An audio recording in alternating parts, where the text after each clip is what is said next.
I'm playing loud. I'ma stay here so long. I can't feel time. This room is on fire. My heart's beating louder.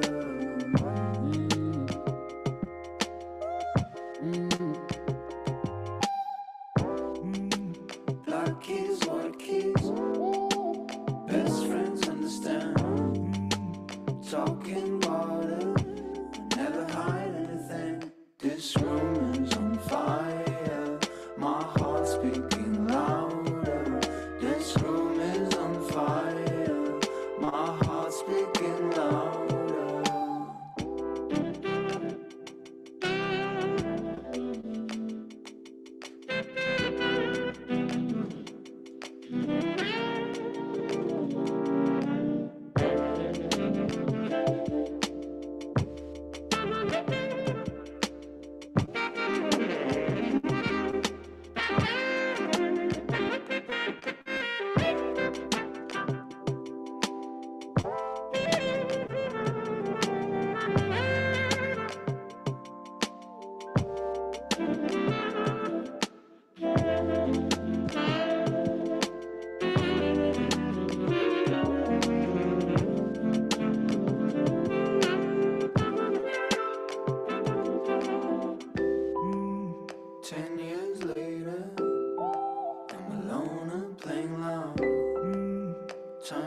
So fast, I'm still the same. This room is on fire. My heart's speaking louder.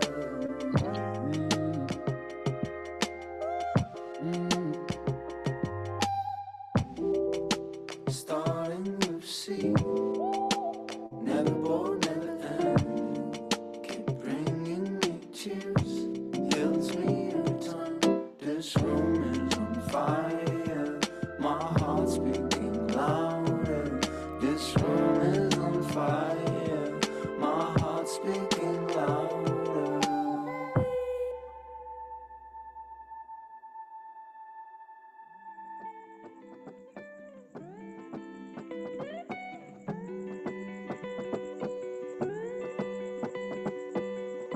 Risk, I never thought it'd be this. I'm jumping out of your arms. I land and fall in a pit. Is this what they call the abyss? I fought and clawed for an inch, turning a miracle mile. I could recall when your lips used to contort into smiles.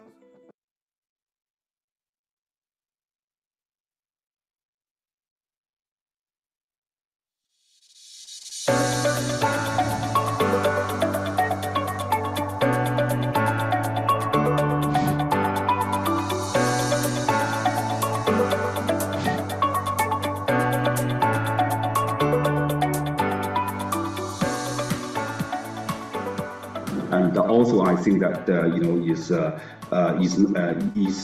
case method will work well for this group of students. And one of the things that I do want to share with you is why the HBS students are working so effectively with this method is mainly also because that 50% of the teaching, of the study grade, the grade are from participation, from discussion. It is through discussion that people, learn, to shape their ideas, to train their prediction logic in analyze situation and make decisions.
pagi, Assalamualaikum warahmatullahi wabarakatuh. Salam sejahtera, namo buddhaya, dan salam kebajikan.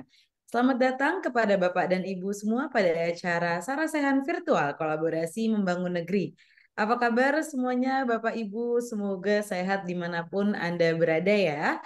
Sebelumnya perkenalkan, nama saya Nadira Mahdiani yang akan menemani Bapak dan Ibu selama kurang lebih 2 jam ke depan. Senang sekali tentunya bisa berada di acara ini bersama dengan Bapak dan Ibu sekalian untuk kita berkumpul dan juga berbagi insight bersama. Sarasehan virtual kali ini akan membawakan tema Entrepreneurial Marketing menuju Kampus Merdeka, di mana acara ini merupakan kolaborasi antara Marklas Institute dan Lembaga Layanan Pendidikan Tinggi Wilayah 13 Aceh, yang digunakan sebagai forum diskusi informal untuk meningkatkan kualitas dan kompetensi perguruan tinggi di wilayah 13 Aceh, serta untuk meningkatkan kuantitas dan kualitas kerjasama khususnya dunia usaha dan dunia industri. Di sini kita juga akan membahas tantangan yang dihadapi oleh perguruan tinggi di Indonesia untuk mencetak mahasiswa agar memiliki semangat kewirausahaan dan profesionalisme. Sebelum kita masuk ke acara pada pagi hari ini, mari kita menyanyikan lagu kebangsaan Indonesia, Indonesia Raya.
Baik, saya akan segera menyapa para narasumber kita di pagi hari ini. Pertama-tama saya ucapkan selamat datang kepada Bapak Dr. Rizal Munadi, MMNT, selaku Kepala Lembaga L2 Dikti Wilayah 13 Aceh. Selamat datang, selamat pagi Pak. Kabarnya sehat Pak? Udah sehat ini. Alhamdulillah. Baik, nanti kita akan mendengarkan beberapa hal ya dari Pak Rizal. Mungkin berikutnya saya akan menyapa pembicara narasumber kita berikutnya. Saya ucapkan selamat datang kepada Bapak Hermawan Kartajaya selaku founder dan chairman dari M-Corp. Selamat datang Pak Hermawan. Oke, saya siap. Saya masih di airport Juanda, Surabaya. Silakan Pak Kepala. Saya harus tidak bisa lama-lama karena harus meninjau tempat pembuangan sampah akhir sebagai Dewan Adipura di Surabaya. Jadi mohon Pak Kepala langsung aja membuka. Nanti saya secara singkat akan menjelaskan dan nanti mungkin bisa diteruskan oleh Mas Ardi ya. Jadi saya singkat, nanti Mas Ardi ini sangat ngerti apa yang saya ucapin. Mas Ardi juga hadir pada waktu di offline. Saya lihat Pak Rizal juga hadir. Jadi kita lanjut aja Pak. Silakan Pak. Baik, Tanpa berlama-lama lagi, mari kita langsung memasuki sesi pertama pada forum hari ini, yaitu sambutan dari Bapak Dr. Rizal Munadi MMMT selaku Kepala Lembaga L2 Dikti Wilayah 13 Aceh. Kepada Pak Rizal, waktu dan tempat kami persilakan. Terima kasih atas kesempatannya. Assalamualaikum warahmatullahi wabarakatuh. Selamat pagi, salam sejahtera buat kita semua. Alhamdulillah, hari ini kita sudah bisa bertemu secara virtual dan ini ada kesempatan yang saya pikir sangat langka untuk kita semua yang bisa bertemu dan berdiskusi nantinya dengan Pak Hermawan Kertajaya yang merupakan salah satu pakar marketing di Indonesia. Karena pakar marketing di Indonesia ini tidak ramai. Singkat saya salah satunya Pak Hermawan, kita kenal juga mungkin yang lain, Pak Renata Sali gitu ya.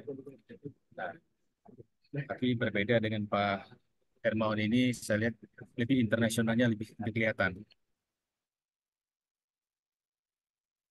Ya, jadi kebetulan saya dengan Pak Hermawan ini sudah beberapa kali bertemu, mungkin yang terakhir ketemu di Bali tahun 2017 mungkin, dan yang terakhir kemarin tidak tanpa sengaja saya bertemu di kawan ini. Jadi sempat kita diskusi kecil. Terima kasih Pak Hermawan sudah berkenan di hari ke-13. Saya pikir ini kesempatan yang sangat baik sekali bagi kampus kami di Aceh. Kebetulan di Aceh ini kita ada 83 PTS dan ada 6 PTN. Dan disertai juga dengan beberapa kampus dari keagamaan yang tidak di bawah LP13. Jadi pada hari ini kita akan berdiskusi dan mendengarkan apa yang akan disampaikan oleh Pak Hermawan terkait dengan marketing. Beberapa bagian mungkin saya sudah pernah mengikuti dan sudah mendengarkan, terutama yang kemarin hari Minggu di Taman Mini. Tentu hal seperti ini akan diulang kembali oleh Pak Hermawan dan mungkin memberikan pencerahan bagi kita. Bagaimana kita melakukan pemasaran di era kampus Merdeka sekarang ini. Dan sekali lagi saya terima kasih kepada Pak Hermawan dan berharap ada kesempatan di kemudian hari Pak Hermawan bisa hadir langsung ke Aceh dan kita bisa langsung bertatap muka, berdiskusi secara langsung. Dan mudah-mudahan semua audien yang hadir pada hari ini semangat untuk mengikuti. Dan mohon maaf ini saya juga sama seperti Pak Hermawan. Kalau Pak Hermawan di Juanda, saya di Cengkareng ini. Jadi sama-sama di bandara dan sekiranya koneksi saya nanti kurang bagus dan saya juga meninggalkan lebih cepat, saya mohon maaf ini karena pesawat saya jam 11 saya harus lari ke gate ya, jadi mungkin agak lebih awal sedikit daripada acaranya ini.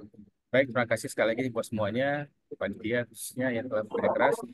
Mudah-mudahan acara hari ini bermanfaat dan kita insya Allah ada kesempatan ketemu lagi di lain waktu. Terima kasih. Assalamualaikum warahmatullahi wabarakatuh. Waalaikumsalam warahmatullahi wabarakatuh. Terima kasih banyak Pak Rizal atas sambutannya yang secara resmi membuka acara kita pada hari ini. Selanjutnya kita akan langsung saja mendengarkan pemaparan tentang entrepreneurial marketing oleh Bapak Hermawan Kartajaya selaku founder dan chairman dari M-Corp yang akan dilanjutkan oleh Bapak Ardi Ridwansyah selaku CEO dari Mark Plus Institute. Kepada Bapak Hermawan Kartajaya, waktu dan tempat kami persilakan. Jadi selamat pagi, Assalamualaikum warahmatullahi wabarakatuh. Saya bilang Pak Kepala, saya rindu Aceh. Jadi saya sudah beberapa kali ke Aceh. Aceh itu rumah besar, pintunya kecil. Banyak yang merasa masuknya susah, tapi kalau sudah di dalam, nyaman sekali. Jadi sementara aja ini saya membagi apa yang ada di tulisan saya di buku yang terakhir, tapi yang terakhir marketing 6.0, tapi ini last one.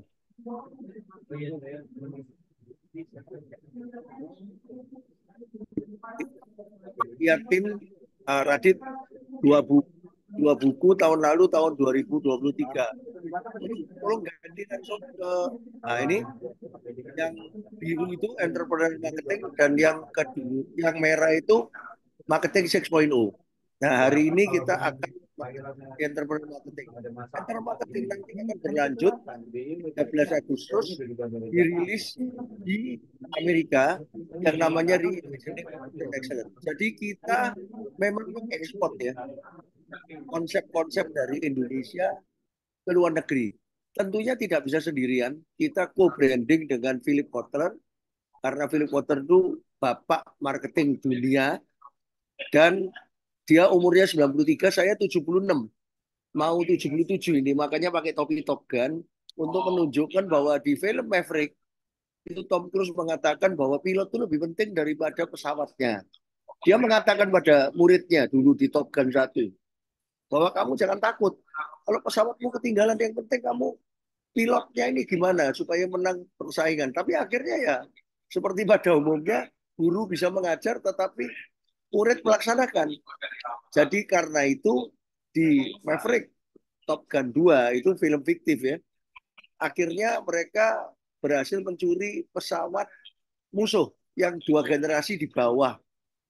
Tapi akhirnya eh, Tom Cruise diingatkan lagi sama muridnya bahwa jangan takut.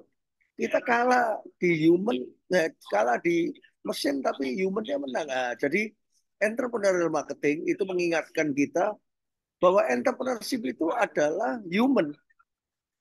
Nggak bisa entrepreneurship diganti mesin. Kalau marketing memang bisa diganti mesin. Jadi alasan saya menggabungkan entrepreneurship dan marketing adalah karena sekarang ini mesin makin dominan. Jadi ada digital marketing, ada apa. Tapi tidak ada digital entrepreneurship, itu tidak ada. Salah sekali kalau kita menyerahkan entrepreneurship kita pada digital. Karena entrepreneur itu 3, yaitu melihat opportunity, tidak mencari aman. Kemudian kedua, risk taking, mengambil risiko. Dan yang ketiga adalah bernetwork dengan siapapun, termasuk bernetwork dengan pesaing, dengan musuh, tapi musuh itu bukan pesaing ya. Kita berkolaborasi. Jadi kita siap terbuka seperti orang Aceh yang di dugaan orang-orang tertutup, tapi sebetulnya Aceh saya tahu sendiri sangat terbuka karena saya pernah beberapa kali sampai pergi ke Sabang segala macam.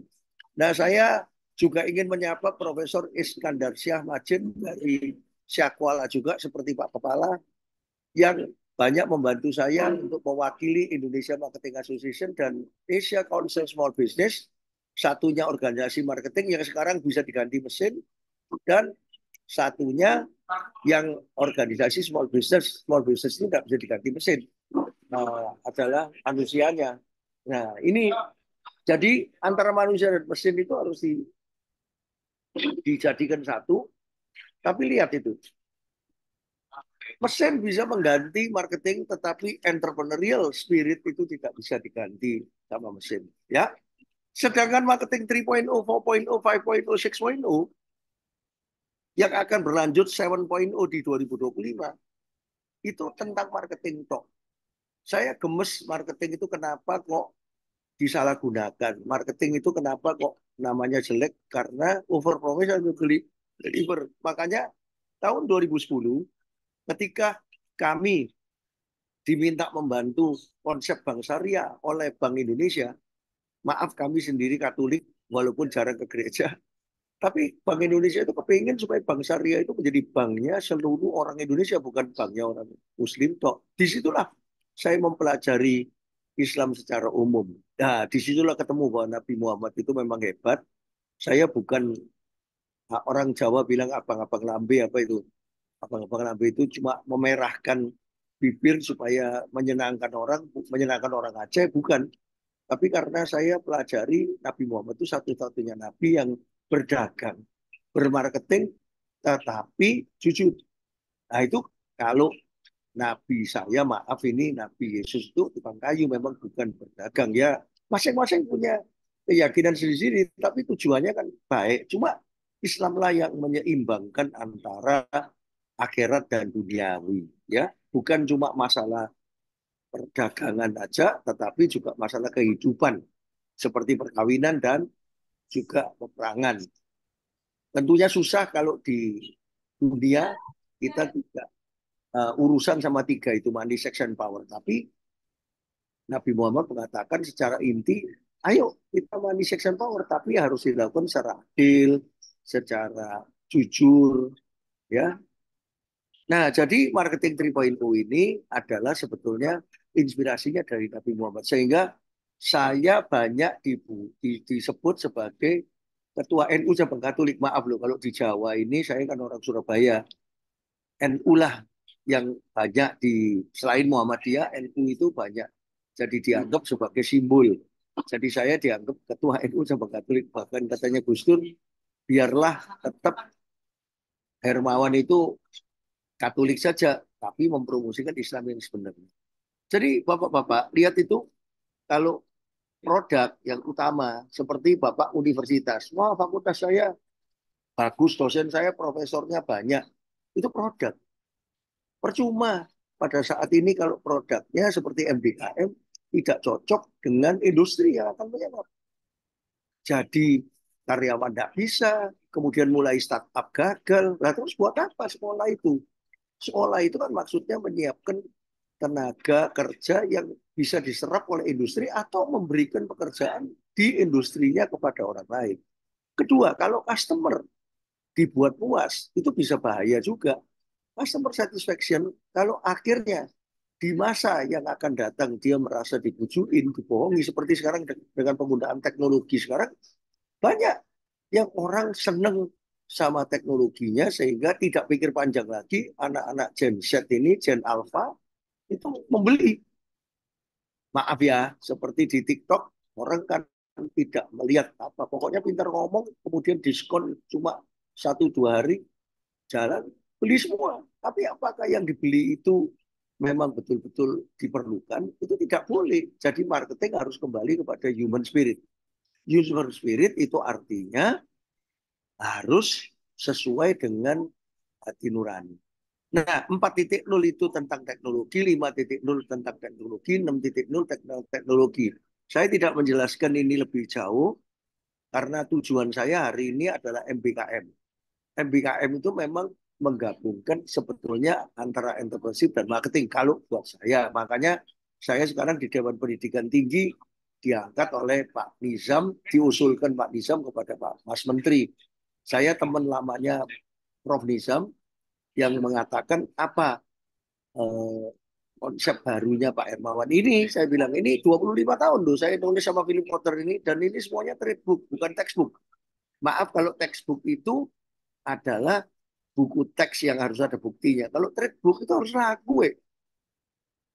John Wiley tidak akan menerbitkan buku kita kalau tidak laku. Nah, banyak beberapa akademisi mengatakan, doh Hermawan ini cuma pintar ngomong. Sampai Philip Kotler orang itu ini dibujuin. Ya dibujuin sama masa 25 tahun. Nah, kalau bujuk terus mana mau McGraw-Hill, John Wiley, kemudian World Scientific, ini mau menerbitkan buku-buku saya. Ini 25 tahun dan ini masih berlanjut ini nanti. 13 Agustus 2024 akan keluar Reimagining Operation Excellence, kelanjutan dari Entrepreneurial Marketing. Nanti kita bahas sedikit ini. Kemudian nanti 2026 mudah-mudahan waktu 79 nanti akan keluar pengganti balance scorecard. Saya bertekad karena dulu Philip Kotler tanya sama saya waktu 98 pertama kali kita nulis Repositioning Asia, itu gimana pendapat Anda terhadap balance scorecard? Mungkin kalau yang dari Fakultas Ekonomi ngerti dikit ya dengan balance scorecard, karena orang biasa kalau nggak ngerti balance scorecard repot. Balance, jadi harus balance antara semuanya dan bahaya sekali kalau tidak balance. Nah, saya bilang itu balance scorecard bagus mulai 1992, tapi kok diciptakan oleh orang accounting. Nah, kita sekarang orang marketing pada satu ketika akan membuat balance scorecard baru mengganti yang dulu. Yang dulu kan tidak ada teknologinya, sekarang ada teknologinya. Jadi nanti saya menjanjikan tahun 2020 the latest. Nah, jadi kalau di Mark Plus itu sudah kayak kampus 34 tahun sudah, dan kita punya R&D dan kita terus-menerus menciptakan konsep-konsep baru yang akan datang, bukan yang dibuktikan. Kalau yang dibuktikan itu di textbook. Philip Kotler itu textbooknya dipakai di S1, S2, S3 sudah dunia, dia kaya sudah dari textbook, dan itu ada co-authornya sendiri yang tiap 2 tahun sekali diperbarui, sudah 16 edisi.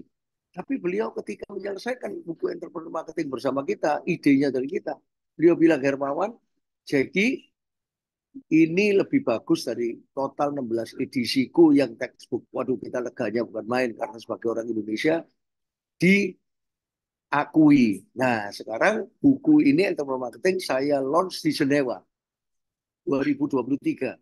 Bulan Maret itu, April, ketika saya diundang oleh Eiger yang di Bandung itu ikut melaunch outletnya Eiger di Interlaken. Saya kemudian ke Jenewa, duta besar Indonesia yang di sana kebetulan orang Jawa, yang ngerti Punokawan karena ini ada Punokawannya. Nah, itu diluncurkan di WIPO, keren, World Intellectual Property Right Organization. Seolah-olah dia mengingatkan Pak Hermawan, Bapak ini property right-nya loh. Jangan sampai konsep ini dicuri orang. Ya. Nah, jadi coba kita masuk kepada Punokawan dan Pandawa. Ayo Radit. Nah, ini maaf untuk orang yang di Aceh yang bukan Jawa.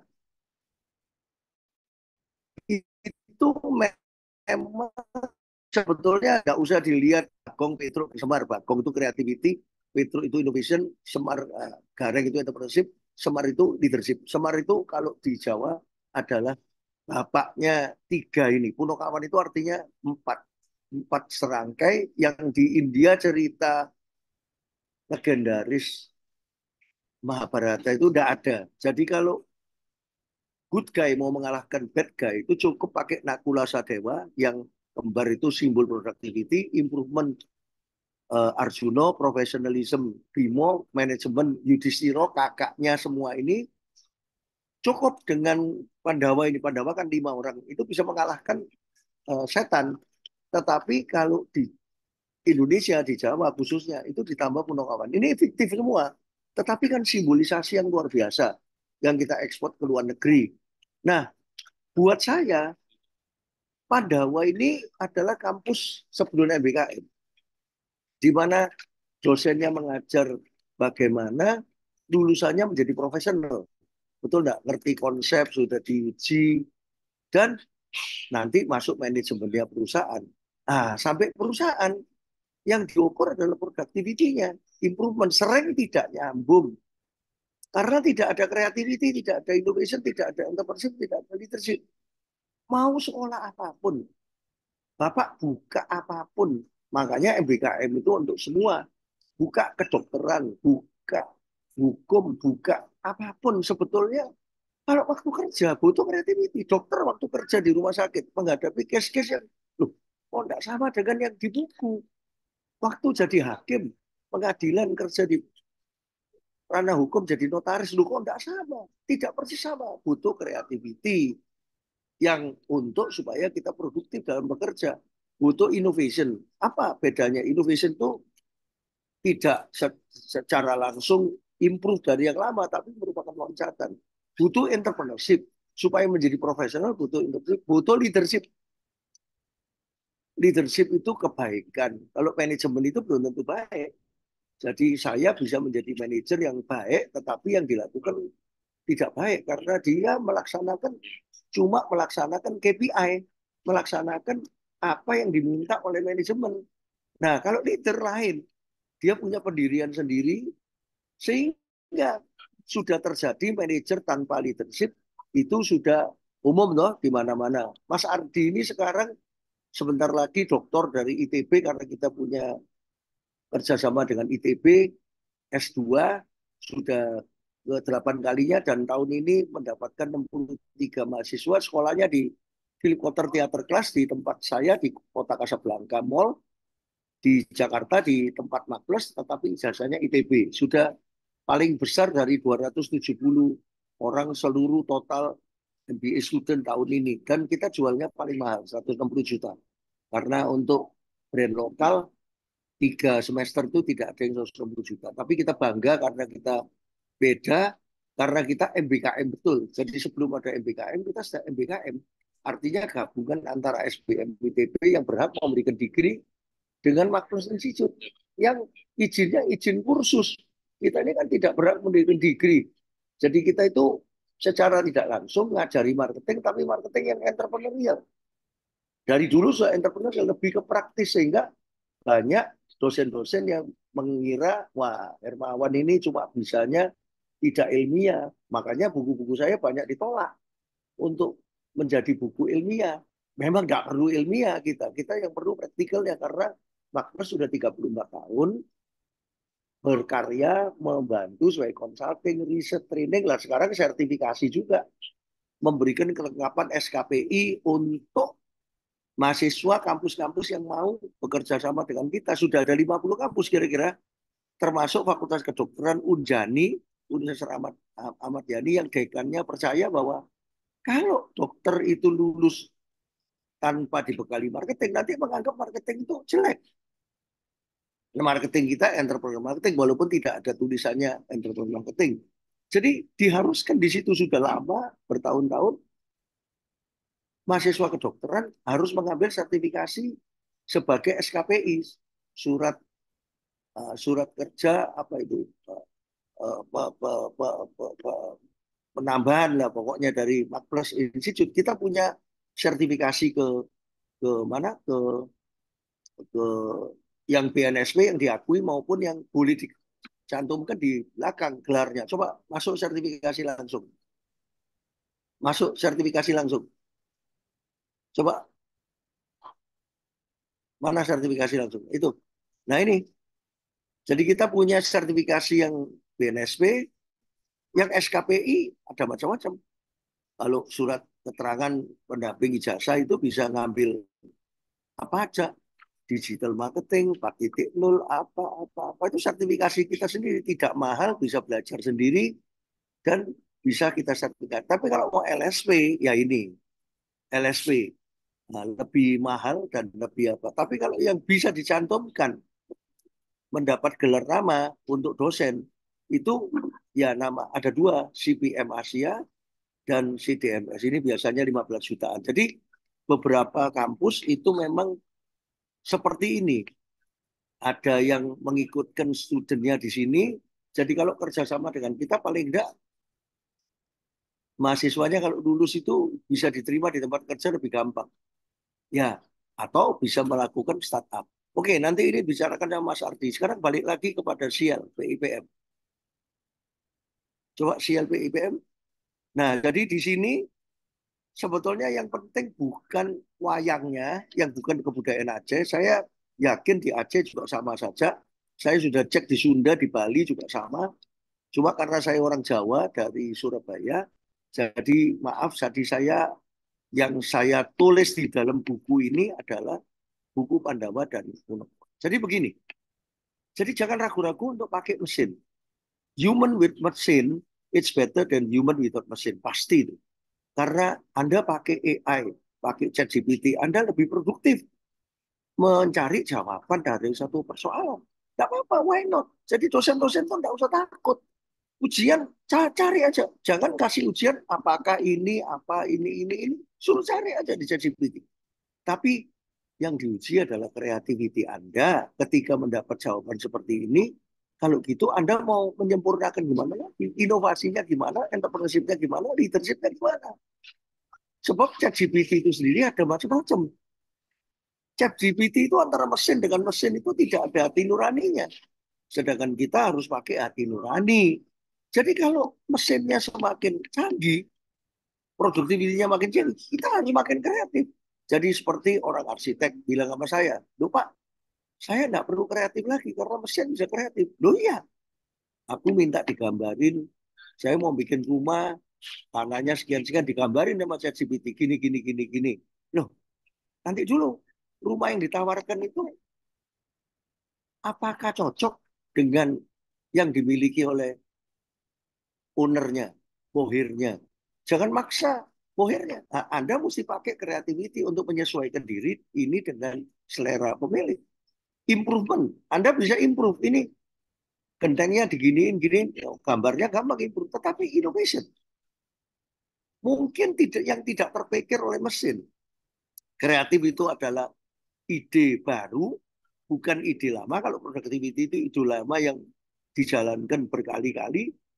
Innovation itu ide baru itu sudah dicoba. Jadi bapak-bapak sekalian, CI, Creative Innovation, itu adalah ide baru yang sudah dicoba secara cepat. Itu orang Korea yang hebat itu. Ya, nanti kita tunjukkan.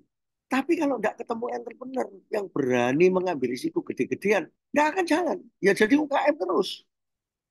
Nah, kalau kita berani bikin pisang goreng, katakanlah startup, itu bukan innovation, itu improvement. Tapi kalau pisang gorengnya modelnya kayak bintang, nah itu ada innovationnya dikit, ada creativity dikit.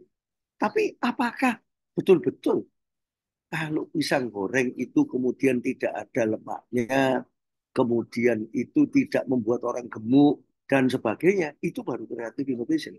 Tapi bagaimana menjadi industri yang gede, pisang goreng yang tidak membuat orang itu menjadi gemuk itu. Kalau tidak entrepreneur yang gede, BRI masuk dan sebagainya. Tapi orang itu yang utang itu sama BRI itu yang real entrepreneur. Nah, tapi kalau itu dipakai untuk tujuan yang jelek supaya orang makan pisang goreng berlebihan, itu tidak bagus. Jadi leader ini mesti mencegah. Jadi makanya ada entrepreneur leader itu orang India. India itu berani sekali. Saya ketemu di Silicon Valley ratusan orang India, puluhan orang Indonesia. Jadi orang Indonesia itu yang pinter-pinter kerjanya di Silicon Valley. Jadi startup, kerja sama orang dan sebagainya. Orang India lebih banyak lagi. Karena mereka punya IIT dan IIM, India Institute of Management dan India Institute of Technology. Mereka tidak perlu MIT, tidak perlu Harvard. Kalau sudah lulus dari India sih. Dan mereka berani memang pergi ke sana karena modalnya banyak. Modal bahasa Inggrisnya bagus dan modal nekatnya itu. Tapi kadang-kadang orang India itu terlalu nekat. Sehingga kadang-kadang ada joke, maaf ya. Kan banyak orang Aceh yang keturunan India. Aceh itu katanya Arab, Cina, Eropa, Hindustan kan. Maaf ya.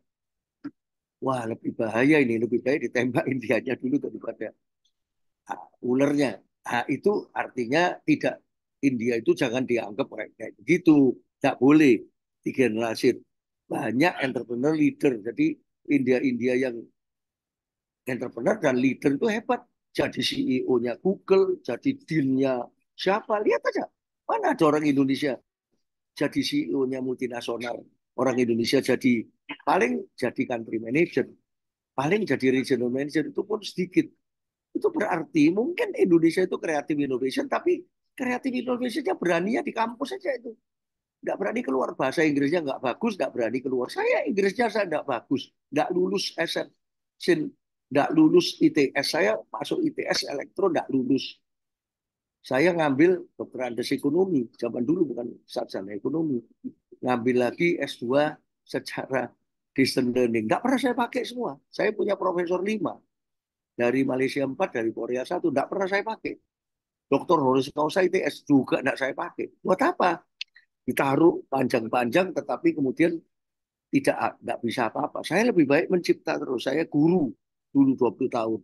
Jadi saya kepingin menyebarkan ilmu. Kalau mau lihat film saya di HK75, itu di video.com, Anda bisa lihat ketika saya merayakan ulang tahun 75, itu memang ada film Learn Think Share.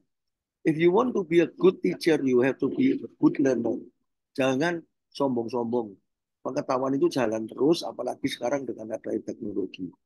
Productivity improvement, itu orang Jepang. Jadi kalau hari ini bikin 10 sehari, besok mesti bikin 11. Professional management itu orang Singapura. Orang Singapura. Orang Indonesianya di mana? Filosofinya. Nah, jadi makanya ke Indonesia ini harus sadar bahwa filosofi itu ada di atas tingkatnya. Tidak yang real. Tidak bisa memenangkan strategi dengan hanya filosofi. Ya. Jadi professional management itu di Kuan Yu, karena negaranya kecil, orangnya disuruh pinter semua. Ayo bahasa Inggris. Nah, sekarang bisa bahasa Mandarin mereka. Jadi jangan main-main. Singapura itu di Asia itu akan menjadi salah satu negara yang terkemuka. Cuma mereka ada hambatan land and people. Ya, tetapi bahasa Inggris siap, bahasa Cina siap. Gimana bisa? Kita bahasa Inggris nggak bisa, bahasa Cina apalagi apa? Saya nggak bisa, ini keturunan Cina, keturunan ke-7 tapi nggak bisa ngomong karena papa saya dulu tidak boleh. Definisi nasionalisme itu sempit dulu. Kamu orang Indonesia ya sudah bahasa Indonesia aja. Bahasa nasionalisme sekarang harus nasionalisme yang sejalan dengan internasionalisme. Jadi sila pertama dan sila kedua itu harus jalan bersama-sama. Dimasukkan sila ketiga. Nah, jadi kalau kita lihat mesin tidak bisa apa-apa kalau tidak dibantu human. Nah, terus kita masukkan di dalam model CLP-IPM, Omni House model, masukkan. Ayo, Radit. Nah, inilah kita harus kawinkan namanya balance antara marketing dan financial itu lebih dekat dengan marketing. Kalau PIPM itu lebih dekat sama finance. Ini biar nanti Ardi yang jelasin kenapa kok Sial itu ada di atas, PIPM itu ada di bawah, dan teknologi itu bisa mengganti PIPM, human itu di atas. Nanti Ardi juga akan menjelaskan kenapa operation itu ditekan. Operation itu buat saya adalah center dari semua kegiatan. Nanti di buku kedua kita akan meneruskan menjadi model gimana ini? Ayo model satu lagi yang kedua, buku kedua. Saya bocorin dikit, itu tadi kalau CI dari Korea, PI dari Jepang, EL dari India, PM dari Singapura. Yang mengambil semua siapa? China. Jadi whether you like China or not, harus diakui China itu belajar dari orang bangsa mana saja dan diambil, tidak malu-malu, tidak bisa innovation ya niru dulu, amati, tiru dan modifikasi. Nah akhirnya quality-nya bagus, cost-nya rendah, S-nya bagus, D-nya bagus. Nah di dalam buku kedua yang akan terbit 13 Agustus kita sudah membedah QCDS-nya, operation-nya sampai 4 tingkat. Yang disebut QCD bagus itu sampai SDG nanti. Jadi yang disebut quality bagus itu bukan quality yang cuma bagus untuk konsumen, tapi quality yang bagus untuk people, planet, prosperity, peace, and partnership, 5P. SDG itu 17 prinsip, tapi bisa dibagi jadi 5P.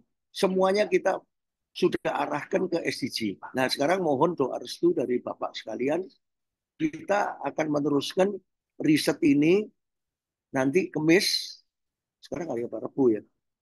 Rebu ya. Besok kita di Jakarta meeting lagi intern untuk meneruskan yang model ketiga namanya Omni Scorecard. Omni Scorecard. Untuk mengukur bagaimana apakah sebuah perusahaan itu akan lebih sustainable apa enggak. Kemungkinannya lebih sustainable sampai di mana. Nanti diukur CI-nya ada indeksnya, EL ada indeksnya, PI ada indeksnya, PM ada indeksnya. Dan operationnya gimana dan menuju SDG enggak. Kalau enggak menuju SDG enggak bisa. Sekarang walaupun Anda membuat apapun, kalau merusak planet, tidak menghasilkan peace, menghasilkan perang. Wah sudah. Jadi sudahlah. Negara-negara yang perang sekarang seperti Rusia memulai perang dengan Ukraine, kemudian pihak-pihak yang berseteru sekarang di Gaza, waduh itu sudah tidak bisa itu sudah. Orang sekarang mau damai karena tanpa perdamaian kita tidak bisa menolong planet. Ya, jadi planet itu barusan bisa kita selamatkan kalau kita peace and partnership. Dan selain kalau planet bagus, maka people yang di dalamnya akan bagus dan people-nya akan prosper. Artinya bukan cuma 10%, 5% orang menjadi kaya, tapi semuanya jadi kaya. Jadi itu dulu, Ibu Bapak, saya mesti melanjutkan perjalanan ke tempat pembuangan sampah akhir di mana di Surabaya, karena sebagai anggota Dewan Adipura, sampah ini juga termasuk SDG ini, planet ini. Jadi saya harus melaksanakan peninjauan. Jadi kemarin waktu di Jakarta saya juga offline sama LLDikti 4. Waktu itu kan Jabar sama Banten. Saya juga bagi-bagi dengan Dewan Adipura. Saya juga di Dewan Adipura, di Dewan Perguruan Tinggi, di Kompolnas, di mana-mana. Umur 76 mau 77 mudah-mudahan saya masih bisa menyumbangkan tenaga. Dan sampai 80 saya masih siap untuk berpikir terus. Tapi habis 80 ya sudahlah. Saya kalau masih diberi umur panjang, saya akan terus menginspirasi dunia dan akan meneruskan pemikiran-pemikiran dari Indonesia. Sekian dulu.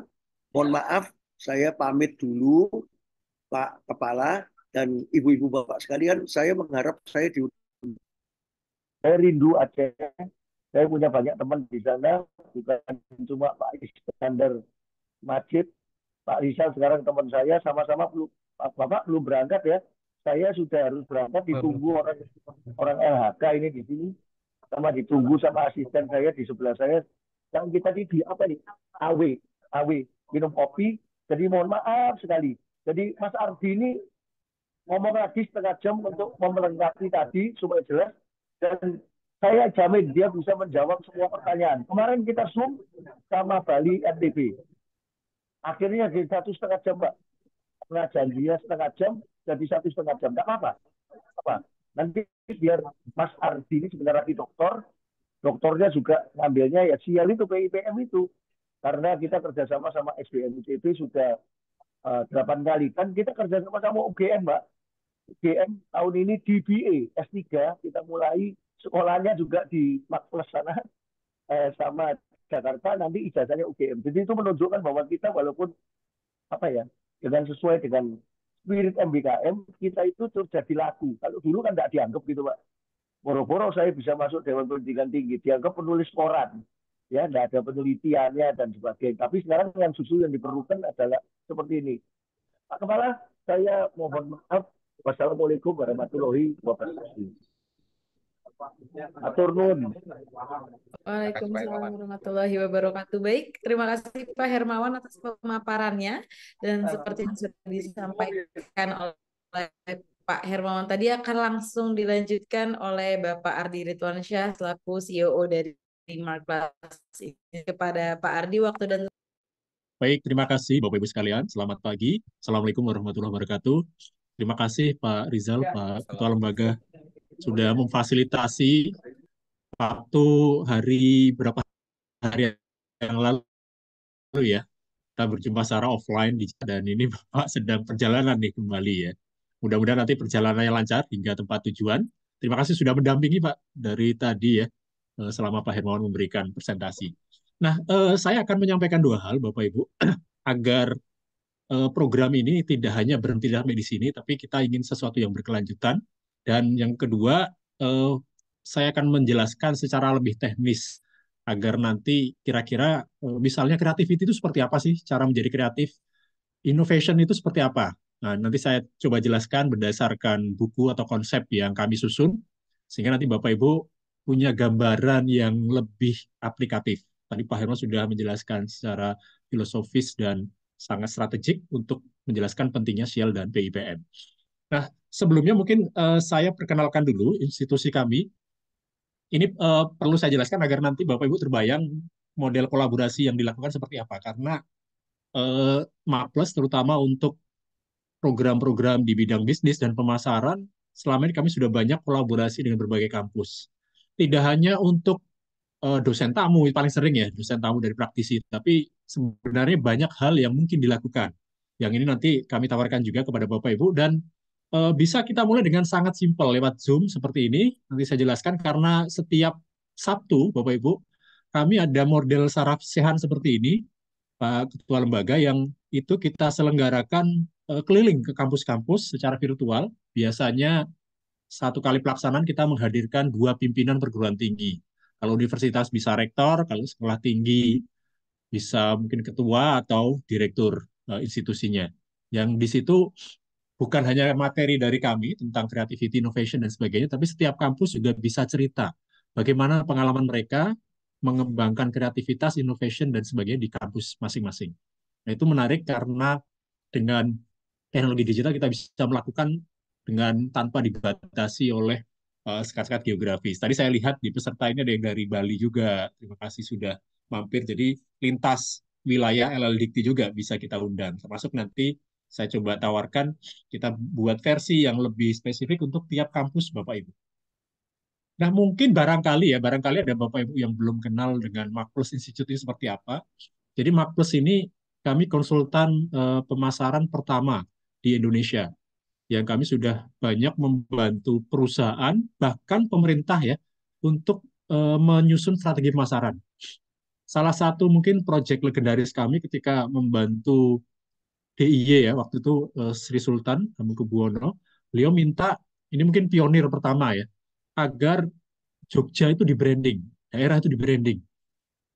Sehingga kemudian muncul brand Jogja Never Ending Asia. Itu mungkin pertama kali kemudian ada penerapan prinsip marketing atau branding untuk pemerintah daerah, untuk memasarkan potensi daerah. Setelah itu kemudian menjadi tren dan banyak daerah kemudian melakukan hal yang sama sebagaimana kita lihat sekarang. Nah, itu bagaimana kemudian marketing ternyata bisa dipraktekkan juga untuk pemerintahan. Nah, selama pandemi, Bapak Ibu, salah satu hikmah tersembunyi ya dari pandemi, kami melihat bahwa ternyata Makpus ini banyak pengalaman 33 tahun lebih di industri. Kenapa tidak? Kami kolaborasi juga dengan kampus. Jadi tahun ini, 1 Mei, kami berusia 34 tahun, dan selama 34 tahun ini sudah banyak program yang kami kolaborasi dengan perguruan, dengan perusahaan dari berbagai industri, mulai dari perusahaan minyak dan gas seperti Pertamina, BUMN, maupun hingga sampai perusahaan consumer good ya, produsen makanan, minuman, jasa, dan sebagainya. Jadi dengan network yang demikian luas ke industri, akhirnya kami pikir, kenapa tidak? Kami juga coba masuk ke kampus. Jadi Makpus ini semacam menjadi jembatan untuk menghubungkan dunia usaha, dunia industri dengan kampus. Karena memang kalau di definisi dunia konsultan itu agak abu-abu Bapak Ibu, karena kami juga bicara tentang knowledge, tapi eh, masuk terjun ke dunia praktis juga. Jadi kita tengah-tengah sebenarnya, tidak dudi murni gitu ya, tidak akademis murni juga. Sehingga dengan karakteristik seperti ini, kami kemudian mencoba menjadi jembatan antara dunia kampus dengan dunia usaha. Dan ini profil alumni-alumni kami yang coba bagaimana kalau ini kita coba eh, sinergikan dengan kampus. Dan momentumnya memang dapat karena di masa Mas Menteri ya, kemudian beliau mendengung-dengungkan Merdeka Belajar Kampus Merdeka. Nah, satu hal yang menarik kemarin waktu pertemuan LLDikti 4 ya di Taman Mini, itu ketua LLDikti se-Indonesia juga hadir. Mas Menteri itu menyatakan seperti ini, bahwa boleh sepakat atau tidak. Kira-kira nih, ini kan pasti pertanyaan Bapak Ibu juga ya, kalau nanti ganti presiden, ganti menteri, MBKM ini kan lanjut atau balik lagi, mundur seperti dulu, kembali seperti dulu lagi. Apakah masih akan ada kampus merdeka atau hilang? Nah, kalau kemarin Mas Menteri menyatakan optimismenya bahwa ini akan lanjut. Kenapa? Karena beliau percaya MBKM itu bukan lagi sekedar program atau proyek dari atas ya, yang top down, tapi sudah menjadi gerakan yang diinginkan oleh teman-teman mahasiswa, terutama sebagai customer kita kan. Artinya, simpelnya kalau kemudian tahu-tahu di-cut, tahu-tahu diputus, mahasiswa satu generasi akan bilang, loh, kakak kelas saya kok dapat kesempatan seperti ini, seperti itu, kok saya tidak? Mereka akan menuntut hak yang sama, karena sudah melihat manfaatnya. Nah, ini optimisme dari Mas Menteri yang ini sambil kita deg-degan nunggu nanti siapa kabinet dan sebagainya, tapi paling tidak kemungkinan MBKM ini akan menjadi program yang terus bergulir. Nah, disitulah kemudian Makpus bisa berkontribusi. Nah, ini kolaborasi yang biasa kami lakukan, Bapak Ibu, dengan kampus-kampus sesuai dengan Tridharma perguruan tinggi. Nanti kami coba lihat juga kira-kira dengan Bapak Ibu seperti apa. Yang paling mudah tentu untuk konteks pendidikan dan pengajaran.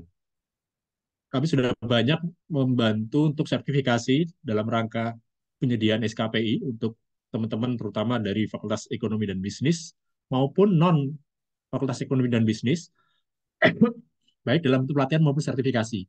Karena salah satu berkah tersembunyi dari pandemi, akhirnya kami bisa membuat program yang jauh lebih terjangkau bagi teman-teman mahasiswa.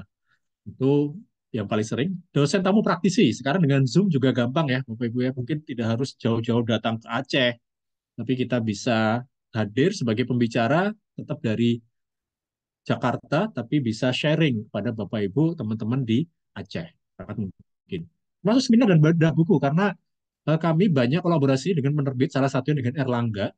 Jadi kalau tadi Pak Hermawan sempat menyampaikan undangan ya, kalau Bapak Ibu mau beli buku Erlangga yang kami tulis, ya, buku-buku Makpus yang ditulis Erlangga dalam jumlah besar, bisa nanti diatur agar ada kelas offline juga, kuliah tamu ini kami lakukan juga di beberapa daerah. Atau pas kebetulan ada acara di Aceh dari kami, biasanya Pak Hermawan secara pribadi pengen harus ada acara di kampus juga. Jangan hanya ke perusahaan-perusahaan. Seperti minggu ini, Jumat, Sabtu, Minggu ya, insya Allah Pak Hermawan ke Padang, Bapak Ibu, Sumatera Barat. Nah itu keliling tidak hanya ke perusahaan, ke korporasi, tapi juga ke kampus juga. Jadi, nah kalau Bapak Ibu sudah terlibat kerjasama, kolaborasi dengan kami, maka kami bisa rekomendasikan kan, oh Pak Hermawan lagi mau ke Aceh misalnya, ada meeting dengan BPD Aceh misalnya, sekalian saja ada acara di kampus. Kira-kira siapa kampusnya? Oh, kita punya network, kita sudah ada MOU dengan kampus ini. Nah, itu biasanya akan lebih diprioritaskan karena sudah ada chemistry ya, sudah saling kenal, sudah ada saling kerjasama. Nah, itu dalam konteks pendidikan dan pengajaran. Penelitian dan pengembangan memang belum terlalu banyak, tapi yang pengen kami lakukan adalah melibatkan teman-teman mahasiswa sebagai responden maupun interviewer. Karena di Makpes kami juga ada Makpes Insight yang bisa terlibat dalam penelitian-penelitian yang sifatnya lebih praktis. Terutama karena sekarang kita bicara tentang Gen Z, generasi Centennial ya, Gen Z. Nah ini mahasiswa ini kan Gen Z yang kemudian bisa dilibatkan. Pengabdian kepada masyarakat salah satunya lewat kompetisi mahasiswa. Kita ada kompetisi-kompetisi untuk kampus. Mudah-mudahan nanti kita bisa buat yang versi skala nasional, Bapak Ibu, sehingga bisa menggandeng kampus-kampus hingga di Aceh. Memang lebih banyak selama ini di Jabodetabek, tapi kalau tidak salah yang tahun kemarin ada dari Sumatera Utara juga hadir. Berarti kan Bapak Ibu sebenarnya bisa ya, berkontribusi. Jadi kita biasanya melibatkan korporasi. Jadi untuk case study real dari perusahaan itu kita kompetisikan teman-teman mahasiswa yang bisa memberikan solusi yang praktis dengan konsep-konsep yang teruji, maka bisa menjadi pemenangnya. Dulu biasanya kita dengan Honda, ya. Dulu ketika Honda meluncurkan produk untuk Gen Z, ini kira-kira gimana? Jadi mereka pengen tahu Gen Z ini kalau disuruh memposisikan dirinya sebagai orang Honda, kira-kira pemasarannya seperti apa? Pernah juga dengan Pertamina, kita bantu case-nya dari Pertamina, putra-putri Bapak Ibu yang menyelesaikan case-nya. Terakhir bahkan kemarin kita dengan Kepolisian Republik Indonesia. Jadi bagaimana cara komunikasi yang efektif kepada kalangan Gen Z. Jadi kita suruh Gen Z yang mikir. Karena kadang nggak nyambung ya Bapak Ibu ya, antara bahasa kita yang senior dengan Gen Z ini. Jadi daripada kita bingung-bingung, mending ya udah kita minta Gen Z untuk merumuskan cara komunikasi agar citra Polri bisa membaik dengan komunikasi pemasaran yang efektif, terutama untuk Gen Z. Dan kita tahu beberapa pasca tragedi Sambo itu citra Polri jauh lebih baik, bahkan mengalahkan KPK sekarang untuk institusi penegakan hukum, terutama dengan beberapa inisiatif yang lain juga tentunya. Nah ini bentuk program pengabdian masyarakat yang umum melibatkan kampus dan mahasiswa. Pembinaan UKM tentu kami juga ini karena Pak Herman juga pendiri organisasi di level Asia untuk entrepreneurship. Nah yang mungkin bisa kita mulai, Bapak Ibu ada kolaborasi yang paling kanan ya strategis, yang nanti kami jelaskan adalah program Makpes Goes to Campus. Jadi bagaimana kita bisa membuat acara secara virtual seperti ini khusus untuk kampus Bapak Ibu dengan mengundang mahasiswa, rekan-rekan mitra kampus dan sebagainya.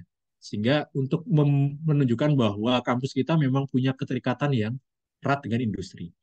Dan yang paling sering memang pelatihan dan sertifikasi. Tadi Pak Hermawan sudah sampaikan, ini terutama kalau putra-putri kita yang marketing hampir selalu memang sertifikasinya dari Makpes Institute, karena brand Makpes ini memang sudah dikenal di industri. Jadi yang paling kiri itu ada sertifikasi dari kami. Kalau yang tengah, kalau pengen Garuda, logo Garuda, kita juga ada sertifikasi dari BNSP. Nah ini yang menarik Bapak Ibu yang sebelah kanan ya. Ini sertifikasi bergelar. Jarang-jarang ya kalau kita orang marketing terutama punya sertifikasi yang bergelar. Kadang Bapak Ibu mungkin punya rekan yang dari jurusan finance itu ya, bisa panjang gelarnya. Orang marketing ada juga ternyata, tapi banyak yang tidak tahu, yaitu Certified Professional Marketer Asia dan Certified Digital Marketing Spesialis CDMS. Ini bergelar yang bisa kita berikan. Bahkan beberapa kali beliau-beliau sudah guru besar, sudah profesor tuh juga mengambil program ini agar lengkap gitu gelarnya. Jadi setahun kita selenggarakan 2 kali. Jadi ini program sertifikasi kompetensi yang bisa untuk putra-putri kita juga untuk Bapak Ibu sebagai dosen. Nah, saya mengundang Bapak Ibu sekalian karena setahu saya dari LLDikti wilayah Aceh masih sedikit kalau belum ada ya yang terlibat dalam acara kami Makpes Goes to Campus. Ini kemarin sudah edisi 111. Jadi sudah hampir dari tahun 2020 seingat saya di awal-awal pandemi kita roadshow Bapak Ibu mengundang kampus-kampus swasta, negeri, universitas, institut, akademi maupun sekolah tinggi ya untuk sharing tentang apa? Tentang creativity, innovation, entrepreneurship dan leadership di kampus Bapak Ibu sekalian. Bagaimana Bapak Ibu sebagai leader kemudian mengaplikasikan kreativitas inovasi tadi terutama pasca pandemi kemarin. Jadi yang dua edisi terakhir yang kemarin sudah jalan ada dari Sukabumi, dari Bitung ya, Kalimantan, ada dari sekolah tinggi yang terakhir kemarin. Nah, tidak harus sekolah tinggi ilmu ekonomi loh Bapak Ibu. Ini ada sekolah tinggi desain, sharing juga, sekolah tinggi ilmu kesehatan. Pak Ketuanya langsung ya, beliau-beliau langsung yang sharing. Jadi kami yang akan atur untuk hostingnya, eh, kita atur undangannya, kami bantu sebar juga. Bapak Ibu cukup hadir menyiapkan materi sebagai pembicara mewakili kampus. Jadi ini sebuah event yang free, yang Bapak Ibu bisa gunakan juga untuk membranding, memarketingkan kampus Bapak Ibu.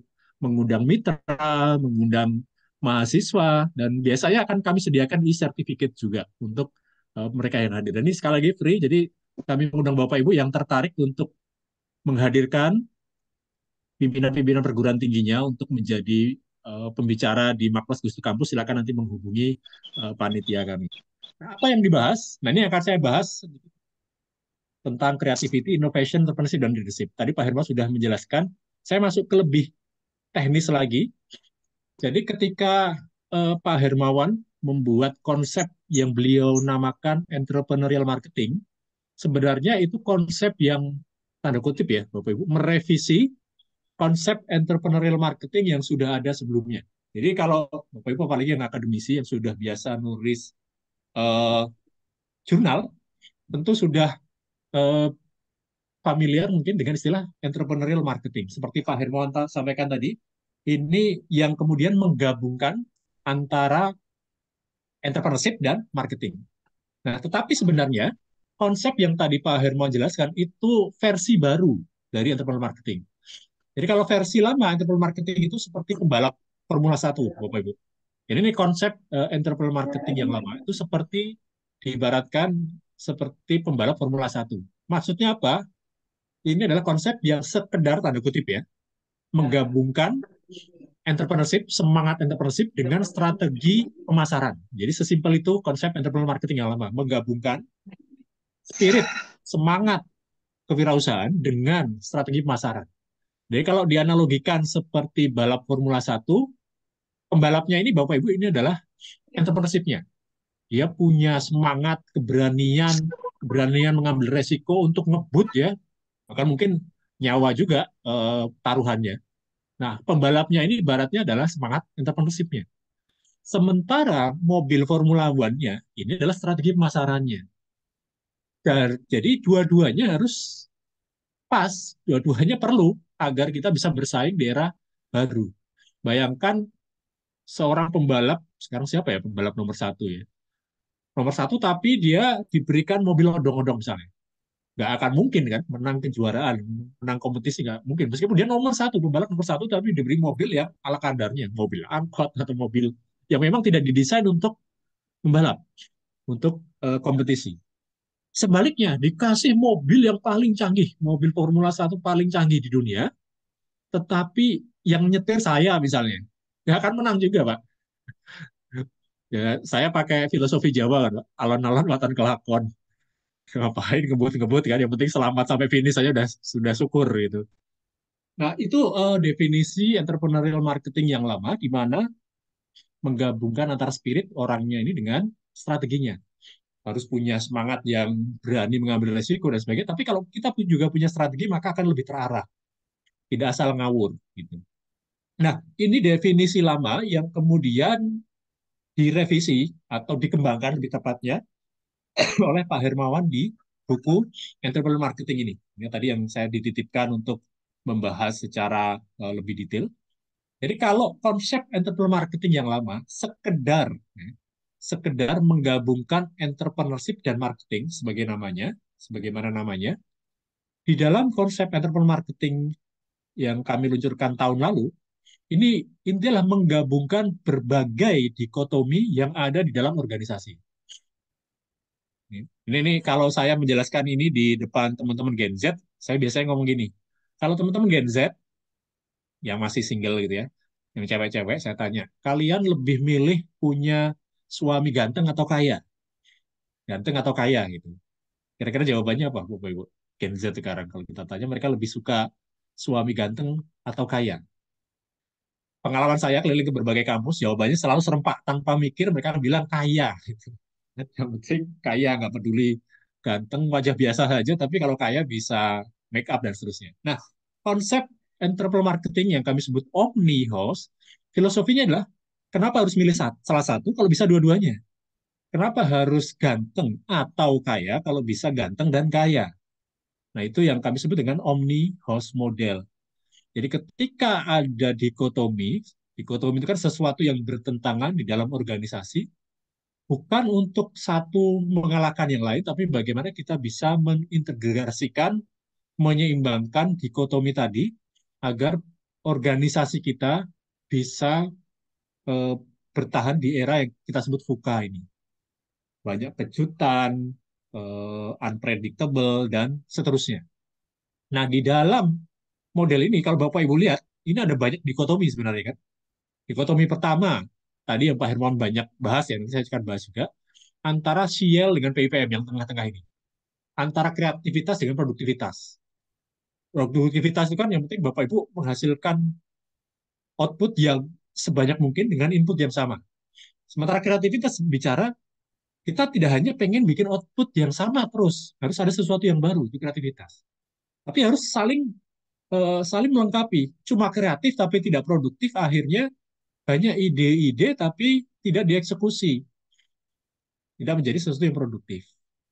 Demikian juga ada innovation, lompatan besar dengan improvement, perbaikan kecil. Ada entrepreneurship dengan profesionalisme. Entrepreneurship ini kan kemampuan, nanti saya jelaskan elemen-elemennya, untuk melihat resiko, berani berkolaborasi, dan seterusnya. Kalau profesional ya bagaimana kita bekerja sesuai dengan SOP. Dua-duanya perlu, tapi keada kalanya kita harus pindah gitu ya. Kadang entrepreneurial, kadang profesional. Demikian juga leadership dan manajemen. Jadi ini dikotomi pertama antara Shell dengan PPM. Dikotomi kedua, kalau Bapak Ibu lihat, ini mungkin sepakat kalau Bapak Ibu yang dari manajemen ya, dikotomi antara marketing dengan finance. Kalau di bisnis ya, termasuk di kampus juga, walaupun mungkin praktek marketing mungkin tidak semua kampus punya divisi sendiri, bagian sendiri. Tapi kalau di organisasi, di perusahaan, orang marketing itu biasanya sukanya ngegas, Bapak Ibu. Ayo keluarin dong untuk iklan, iklan di sos, iklan baliho, nah, yang kan nyalak kemarin ya. Iklan-iklan agar kampus kita semakin terkenal. Kita harus bikin acara ini, bikin acara itu, dan seterusnya. Itu orang marketing bisa gitu. Ibarat mobil sukanya ngegas aja pokoknya. Nah, finance kebalikannya. Finance sih yang ngerem. Nanti dulu nih, kita nggak ada budget untuk itu. Eh, kita sudah ada pengeluaran untuk ini, dan seterusnya. Finance yang ngerem. Tapi bagaimana agar dua-duanya bisa seimbang? Jangan hanya ngerem terus, nggak jalan-jalan akhirnya. Karena kita tidak ada inisiatif baru. Tapi ya jangan ngawur, asal ngegas. Bisa nabrak juga kalau rem finance-nya tidak jalan. Itu dikotomi berikutnya adalah antara marketing dengan finance. Itu dibahas ada satu chapter khusus di dalam bukunya. Salah satunya ini mungkin Bapak Ibu juga bisa praktekkan adalah dengan komunikasi. Simpel aja sebenarnya komunikasi yang rutin, bahkan kalau mungkin informal ya, antara di marketing dengan finance ini. Sehingga saling memahami kuncinya sebenarnya. Nah, dikotomi berikutnya ini yang paling terasa juga di hampir semua institusi adalah teknologi dan humanity. Sekarang banyak kemudian perusahaan mulai otomatisasi, kayak robot, chatbot, dan seterusnya, sehingga SDM mulai dikurangi. Nah, tapi bagaimana kemudian tetap peran people, human, manusia ini agar tetap bisa berperan dengan peran yang pas. Nah, itu dibahas di dikotomi antara teknologi dengan humanity. Jadi ini eh, pembahasan dikotomi-dikotomi yang dibahas di dalam program atau dalam buku Entrepreneur Marketing. Nah, saya mungkin hanya akan membahas yang tengah saja, Bapak Ibu, Shell tadi, karena ini sebagai bekal nanti Bapak Ibu kalau berniat untuk join dalam Marketplace Goes to Campus, karena topiknya kita selalu bicara tentang bagaimana creativity di kampus, innovation di kampus, entrepreneurship di kampus, leadership di kampus. Jadi saya akan fokus membahas yang tengah. Pertama, creativity. Ini yang tadi dikotomi antara kreativisial dan productivity. Nah, ini model yang kami buat. Ini model ini menjelaskan ini, Bapak Ibu. Bagaimana sih cara kreatif dan apa itu kreativitas? Di buku itu kami jelaskan bahwa yang dimaksud dengan kreativitas ketika kita bisa keluar dengan ide baru. Sesimpel itu. Jadi output hasil dari proses kreatif adalah ide baru. Jadi masih berupa ide, belum sesuatu yang konkret. Sehingga pertanyaan berikutnya adalah bagaimana agar tim kita, agar kita sendiri bisa keluar dengan ide-ide yang fresh. Nah, itu ada 4 tahapan yang kami jelaskan di situ. Pertama, yang kiri ada yang disebut berpikir divergen, Bapak Ibu. Divergen itu kan mencabang gitu ya. Berpikir kemungkinan yang sebanyak mungkin. Bagaimana agar kita bisa berpikir secara menyebar? Pertama adalah dengan exploration, bagaimana di situ. Dan imagination. Exploration itu apa? Harus banyak ketemu orang baru, baca buku baru, diskusi dengan orang-orang yang belum pernah kita ajak diskusi, datang ke tempat baru. Makanya Pak Hermawan hari ini, Bapak Ibu, tadi Pak Hermawan cerita ya, beliau itu dibela-belain, berangkat pagi-pagi, pulang nanti malam hanya untuk lihat tempat pembuangan sampah akhir. Bayangkan Bapak Ibu ya, selevel Pak Hermawan nih, jauh-jauh naik pesawat dari Jakarta ke Surabaya, pulang pergi, hanya untuk melihat tempat pembuangan sampah. Bukan untuk ketemu gubernur atau apa di Surabaya. Karena beliau lagi concern tentang Sustainable Development Goals, kan, tentang sustainability. Dan ini katanya tempat pembuangan sampah akhir yang paling top di Indonesia, mau nominasi Adipura. Beliau apa? Pengen eksplorasi. Selama ini sudah jalan-jalan ke tempat lain, pengen melihat tempat baru, tempat yang bahkan mungkin tidak kita lirik, tapi bagi beliau itu sesuatu yang menarik, yaitu exploration ke tempat buangan sampah. Pak Hermawan itu kemana-mana selalu mikir, selalu eksplorasi, karena radarnya itu selalu dibuka. Jalan-jalan ke tempat baru, ketemu orang baru, dan seterusnya. Nah, dari eksplorasi, dengan kita ketemu banyak orang baru, masuk ke tahap berikutnya, yaitu imagination. Bapak Ibu pernah dengar cerita legendaris ya, ketika Newton menemukan teori gravitasi ya. Kan ceritanya, Bapak Ibu pernah dengar kan?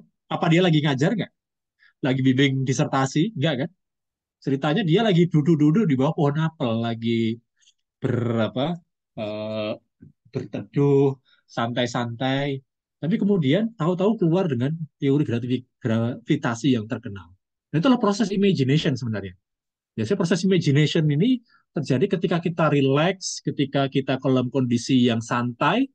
Disitulah hasil eksplorasi yang kita lakukan sebelumnya. Itu ibarat titik-titik yang ada di kepala kita yang kemudian secara alami akan berhubungan satu dengan yang lain. Makanya Steve Jobs, Bapak Ibu, itu kan salah satu tokoh kreatif dan inovatif ya. Dia bilang yang dimaksud dengan creativity itu sesimpel connecting the dot. Menyambung-nyambungkan yang awalnya nggak nyambung. Itu proses imagination. Connecting the dot. Jadi kami juga siap-siapin nanti Pak Hermawan habis melihat tempat pembuangan sampah, bisa jadi akan banyak ide yang harus kami eksekusi. Bayangkan dari tempat konsultan pemasaran belajar dari tempat pembuangan sampah itu connecting the dot, menghubungkan sesuatu yang tidak nyambung. Imagination, Bapak Ibu. Jadi sehingga kita sebagai akademisi jangan menutup diri hanya belajar dari akademisi yang lain, kampus yang lain, universitas yang lain, sekolah tinggi yang lain. Kita bisa belajar dari manapun, institusi bisnis, sosial, militer, dan sebagainya. Itulah proses exploration dan imagination. Tetapi dari imajinasi kan kemungkinan akan banyak juga. Oh, ini ide A, B, C, D. Ada satu titik kita harus berhenti dan fokus. Itu yang disebut dengan konvergen. Jadi jangan kebanyakan berimajinasi, akhirnya agak tereksekusi. Pada satu titik kita harus berhenti dan mulai berpikir konvergen. Jadi mulai, misalnya dari imajinasi kita ada 10 ide. Kita mulai kerucutkan mana ide yang mau kita fokuskan. Ini hanya 1 atau 2 saja.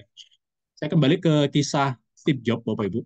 Waktu dia masih hidup, dia itu punya kebiasaan mengundang manajer-manajernya untuk dikumpulkan di satu tempat, dan suatu saat dia pernah ngasih tugas ini.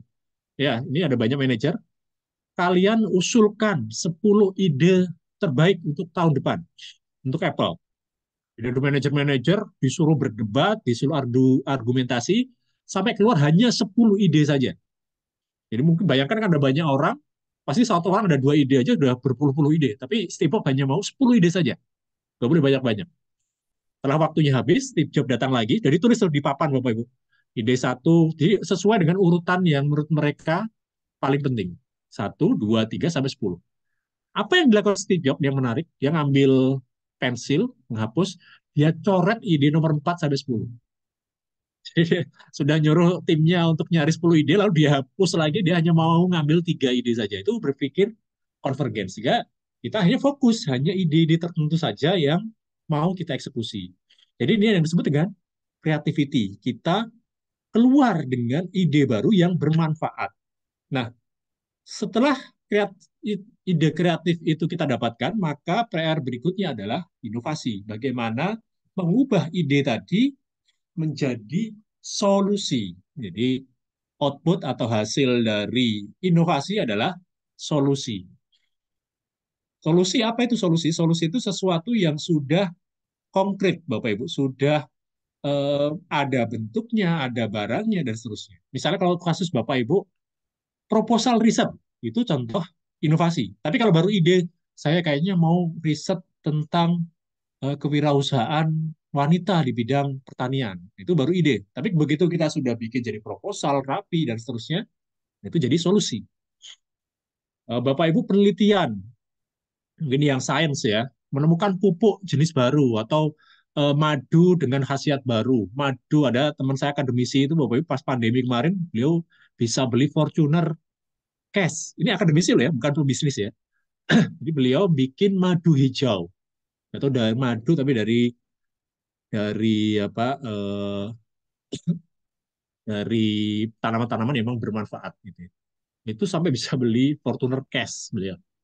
Nah, ketika kemudian beliau bisa bikin madu hijau, sudah jadi barangnya, sudah ada kemasannya, sudah benar-benar kita bisa pegang dan kita minum dan kita rasakan manfaatnya, itulah yang disebut dengan innovation. Nah, apa yang perlu kita perhatikan dalam innovation? Nah, di sini ada 4C yang perlu kita lihat. Change, trend. Trennya cocok nggak untuk produk atau ide tadi? Nah, tadi teman kami yang akademisi itu, karena waktu itu pas pandemi dan semua orang pengen sehat, sangat perhatian terhadap kesehatan, jadi change, trennya produk kesehatan pas, change-nya pas, timingnya pas. Berikutnya, customer. Ada nggak customer yang mau beli madu hijau? Madu tapi bukan dari madu lebah, tapi dari herbal. Oh, riset, bisa dengan nanya calon pelanggan. Itu yang disebut dengan memperhatikan customer. Jadi harus kita eh, pastikan dulu, memang inovasi yang akan kita hasilkan ada customer-nya. Nah, tapi jangan lupa juga lihat kompetitor. Jangan sampai Bapak Ibu, oh iya nih, mau customer. Tapi sebenarnya sudah ada yang bikin itu. Berarti kita tidak memperhatikan kompetitor. Bapak Ibu bikin proposal tentang tadi, penelitian kewirausahaan bagi wanita di bidang pertanian. Oh, ternyata sudah ada kok yang banyak membahas itu. Kalau istilah akademisi tidak state of the art-nya nggak dapat. Nah, itu kan kompetitor kan, penelitian-penelitian sebelumnya itu adalah kompetitor kita. Yang kita harus lihat dulu, sudah ada belum yang membuat atau mengeksekusi ide yang seperti kita tadi. Terakhir, baru lihat company, institusi kita, organisasi kita. Kita punya tidak kapabilitas SDM untuk melakukan itu. Nah, pertanyaannya ini menarik. Kalau kita sebagai akademisi ya, Bapak Ibu. Oke, saya bisa, Pak, bikin produk. Saya kreatif bikin inovasi macam-macam, tapi jujur saya nggak bisa jualan. Nah, bagaimana? Ini yang akan saya bahas selanjutnya. Nah, ini banyak beberapa saya temui. Nah, itulah masuk kemudian entrepreneurship dan leadership. Jadi kalau Bapak Ibu perhatikan, saya kembali sedikit ya. Kalau Bapak Ibu perhatikan penulisan Ciel di atas ya, itu CI strip EL gitu ya.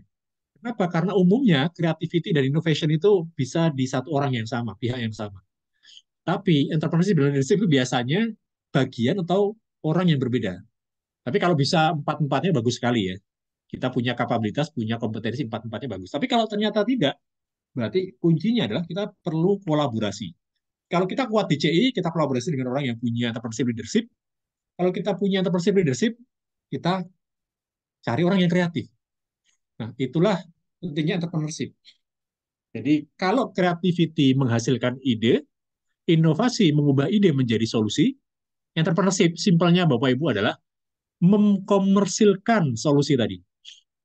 Teman saya tadi, dia sudah berhasil bikin inovasi madu hijau. Tapi jujur dia nggak bisa jualan, nggak bisa memarketingkan. Nah, butuh orang atau institusi yang punya kemampuan entrepreneurship. Yang apa itu entrepreneurship? Ada tiga. Opportunity seeking, bisa melihat peluang, ini cocoknya dijual lewat mana, online atau offline. Berani ngambil risiko, dia berani invest. Oh, ini kayaknya bagus nih inovasinya, saya berani invest. Biayai di awal, nanti bagi hasil. Dan mau kolaborasi, tidak mau menang sendiri. Nah, Bapak Ibu lihat, itu ada tiga karakteristik dari entrepreneurship yang kami bahas di buku Entrepreneur Marketing. Opportunity seeking, risk taking, dan collaborating. Nah, ini tiga ciri entrepreneurship. Kalau memang kita nggak punya bakat di situ, ya mungkin tidak perlu dipaksakan. Carilah partner yang punya kompetensi ini. Nah, kenalan saya tadi, dosen yang tadi membuat madu hijau itu apa yang dilakukan?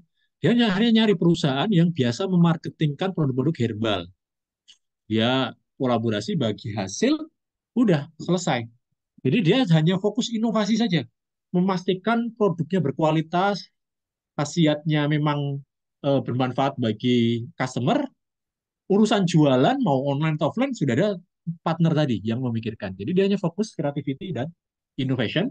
Urusan entrepreneurship dan leadership diserahkan ke yang lain. Sebaliknya juga Bapak Ibu, bisa sebaliknya.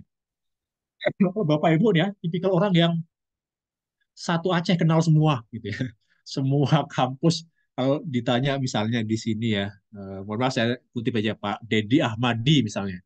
Kalau saya sebut Pak Dedi Ahmadi Pak di Syahwala, di kampus ABC, semua kenal semua. Nah, berarti Bapak punya bakat IL kan, entrepreneurship leadership. Ya mungkin kita nggak perlu fokus bikin inovasi, cari orang yang punya produk kreatif, kita yang memasarkan. Rekan saya ada ibu-ibu, hobinya itu jalan-jalan ke luar negeri. Jalan-jalan ke Filipina, ke Afrika, ke Amerika Selatan, dan seterusnya. Apa yang dilakukan? Networking. Jadi dia datang ke, misalnya, dia datang ke Brazil. Di sana dia melihat ada market. Dia akan ingat, oh, network saya di Filipina, network saya di Malaysia punya produk seperti ini yang dibutuhkan orang di Brazil. Jadi akan menjadi mak comblang tadi.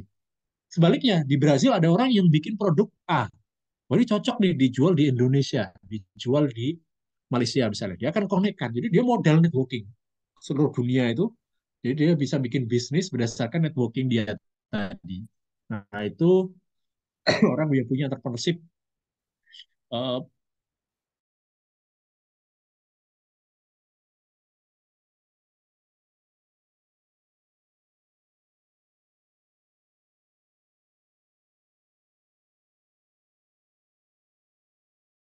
entrepreneurship itu biasanya yang penting cuan, yang penting ada untungnya. Tetapi dengan leadership, maka yang dia cari tidak hanya untung sesaat, tapi juga apakah ini sesuai dengan etika atau tidak, mencemari lingkungan atau tidak, ini merugikan customer atau tidak. Itulah peran leadership. Jadi mengawal agar bisnis yang dijalankan tidak menyimpang secara etika, moral, dan seterusnya. Karena dengan itulah kemudian baru bisa bisnis ini jangka panjang. Di model kami sebenarnya ini bisa dibahas sendiri ya Bapak Ibu. Di dalam model yang kami sebut wow leadership ini ada 4 aspek agar kita punya leadership yang bagus. Nanti kalau mau didiskusikan boleh. Aspek PQ itu physical quotient. Aspek fisik ternyata berdasarkan riset. Ini kami ngambil riset dari riset psikologi. Itu aspek fisik itu berhubungan dengan leadership. Jangan salah ya Bapak Ibu. Penampilan fisik itu mempengaruhi persepsi orang lain terhadap leadership. Contoh contoh realnya ini baru pas pilkada kemarin, terutama fenomena yang menarik adalah di pilkada anggota DPD. Yaitu yang lagi, saya cek dulu ya, yang lagi viral, mungkin Bapak Ibu, adalah salah satu caleg DPD ya, Dewan Perwakilan Daerah dari Jawa Barat, namanya Alfian Syah. Itu viral, nomor 1 dia di Jawa Barat. Ada yang tahu siapa itu? Boleh tulis di chat ya, Alfian Syah Komeng, namanya. Komeng, Pak, betul. komeng. Komeng. Di Jawa Timur juga sama, ada namanya cewek Kondang Kusumaning Ayu.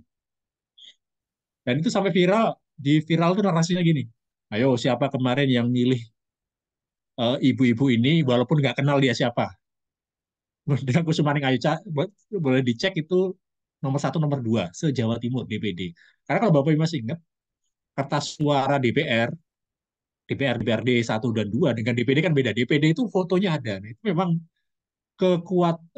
advantage, keunggulan bagi mereka yang punya PQ yang bagus atau unik, seperti Komeng dan Bu Kondang tadi. Jadi bahkan dalam konteks politik pun ternyata aspek fisik itu bisa berpengaruh. Nah, itu ada aspek berikutnya adalah aspek IQ yang akan diuji, intelektual, aspek emosional EQ, dan aspek spiritual quotient. Spiritual itu termasuk moralitas. Nah, ini kalau politisi nanti akan diuji. Dia mau sesempurna apapun yang atas, mau secara fisik sempurna, secara intelektual tadi kreatif dan inovatif, secara emosional bisa networking dengan banyak orang, tapi secara moral terkena skandal, korup, dan seterusnya, maka leadership-nya akan hancur juga. Makanya tadi, kata kunci leadership adalah bisa mengawal bisnis dengan tidak hanya mencari untung, tapi juga baik secara moral. Baik, itu mungkin sharing terkait dengan sial Bapak Ibu. Dan ini nanti yang kami undang Bapak Ibu untuk bisa, eh, kalau tertarik ya Pak Rizal izin nanti Bapak Ibu bisa menghubungi kami untuk kita bikin. Jadi biasanya nanti ada pemaparan sama tentang sial itu seperti apa. Lalu masing-masing kampus akan membahas creativity untuk konteks kampus seperti apa, innovation kampus seperti apa, entrepreneurship Bapak Ibu seperti apa, dan seterusnya. Baik, itu mungkin saya kembalikan kepada Nadira. Baik, terima kasih banyak Pak Ardi atas pemaparannya. Semoga pemaparan ini tentunya bisa menambah insight dan juga bisa berguna ya bagi kita semua Bapak dan Ibu. Sekali lagi saya mau mengingatkan bagi Bapak dan Ibu yang ingin menanyakan pertanyaannya boleh langsung saja dituliskan di kolom chat Zoom untuk kita bahas di sesi Q&A. Nah, setelah sesi pemaparan tadi, segera kita akan masuk ke sesi berikutnya yaitu sesi Q&A. Namun sebelum saya masuk ke sesi Q&A dan kita bahas pertanyaannya, saya akan mengundang kembali Bapak Ardi Ridwansyah dan juga Pak Rizal untuk bergabung bersama kita di layar Zoom pada pagi hari ini. Baik, terima kasih Pak Ardi dan Pak Rizal. Mungkin kita akan mulai membahas beberapa pertanyaannya yang sudah masuk karena mulai masuk nih. Ada banyak pertanyaan di kolom chat Zoom ya. Mungkin nanti boleh dipersilahkan untuk dijawab nih Pak Ardi dan Pak Rizal. Pertanyaan pertama, Assalamualaikum warahmatullahi wabarakatuh. Ini dari Bapak Murtada dari Universitas Muhammadiyah Mahakarya Aceh. Pertanyaannya adalah, dalam kaitannya untuk menjadi sebuah kampus yang baru agar lebih dikenal dan sukses, jelas prestasi-prestasi harus terus muncul. Upaya yang telah dilakukan untuk menaikkan branding telah banyak dilakukan dengan menggabungkan beragam konsep mulai dari kreativitas dan inovasi. Ke depan mungkin upaya ini perlu diredesain dengan menyesuaikan terhadap perkembangan marketing dan teknologi terkini. Apakah saran dari Mark Plus yang perlu diterapkan agar perkembangan kampus kami bisa lebih baik dan maju? Terima kasih. Mungkin untuk pertanyaan ini boleh kepada Pak Ardi untuk dijawab terlebih dulu. Silakan Pak. Baik, izin Pak Rizal, mungkin saya coba kutip ini beberapa model yang kami pakai. Tadi kalau Bapak Ibu ingat, Pak Hermawan sempat mengutip beberapa buku juga. Salah satunya buku yang beliau bilang Marketing 4.0. Ini kalau saya coba bisa. Nah, ini jadi di dalam konsep marketing 4.0 ini ada 5 tahapan. Ini apakah saya ceritakan aja. Jadi ada 5 tahapan, Pak Murtada. Kalau kita ingin bagaimana kampus kita secara marketing lebih dikenal dan seterusnya. Pertama adalah awareness. A1 awareness. Jadi bagaimana caranya agar ketika orang disebutkan nama kampus kita, maka mereka, oh kampus yang ini, oh kampus yang itu aware, kenal. Nah setelah aware, berikutnya adalah appeal. Orang hanya ini mirip saya analogikan dengan pilpres dan pileg kemarin ya. Kalau kalau pilpres semua orang udah tahu lah ya pasangan-pasangannya. Mungkin pileg legislatif banyak mungkin orang ya nggak kenal kan dengan anggota legislatif di daerah kita. Nah PR pertama bagi mereka adalah membuat orang kenal. Makanya tidak heran, maaf tidak heran ya, banyak yang masang spanduk sepanjang jalan. Kenapa? Karena mereka tahu syarat mereka dipilih pertama harus aware dulu orang, kenal dulu. Sehingga akhirnya semua jalan, semua pohon ditempeli fotonya. Jadi paling enggak ketika kita ke TPS, lihat namanya, oh ini yang kemarin wajahnya di WC umum dekat rumah saya misalnya gitu. Jadi pertama aware dulu. Nah, sekedar aware kenal ternyata belum cukup, harus appeal. Harus ada sesuatu yang menarik. Apa yang membedakan kita dengan yang lain? Apa yang membedakan kampus kita dengan yang lain? Ini yang PR utama yang perlu kita desain. Kreativitas dan inovasi apa yang dimiliki kampus kita yang Benar. tidak dimiliki oleh kampus yang lain atau tidak tidak sama dengan kampus yang lain. Nah, untuk bisa masuk ke appeal, Bapak Ibu, membuat orang tertarik, Bapak Ibu tidak perlu menganggap semua kampus sebagai benchmark. Ya cukup lihat kampus mana yang setara dengan kita, di daerah kita, di wilayah kita, itulah yang sebenarnya akan mungkin dibanding-bandingkan oleh mahasiswa atau calon mahasiswa dengan kita. Jadi harus ada sesuatu yang menarik, appeal. Entah dari sisi programnya, jurusannya, dosennya, dan sebagainya. Makanya kemarin kami diskusi dengan salah satu kampus di Jawa Barat, beliau nanti mau bikin kolaborasi dengan kami. Jadi lulusan mahasiswa ini, kampus ini gratis sertifikasi dari Makplus. Padahal itu sebenarnya psikologis saja. Karena kenapa gratis? Karena mereka sudah dicas di awal. Ketika pendaftaran itu sudah disisihkan sekian ratus ribu untuk sertifikasi. Sehingga ketika di brosur, promosi, dan sebagainya, bukan hanya logo kampus, tapi juga ada logo Makplus Institute. Jadi di situ secara psikologis kemudian orang melihat, oh ini bedanya dengan kampus sekolah ekonomi yang lain atau bisnis yang lain, karena kalau lulus dari situ ada sertifikasi dari Makplus. Nah, itu contoh appeal. Nah, setelah orang tertarik, Bapak Ibu, mereka akan masuk ke A ketiga, asking. Asking itu apa? Googling, nyari nomor kontak. Nah, pastikan memang di website kita ada nomor kontak yang mudah dihubungi. Kalau ada yang menghubungi medsos kita harus cepat direspon. Karena bisa jadi mereka ini yang sudah melalui proses aware dan appeal.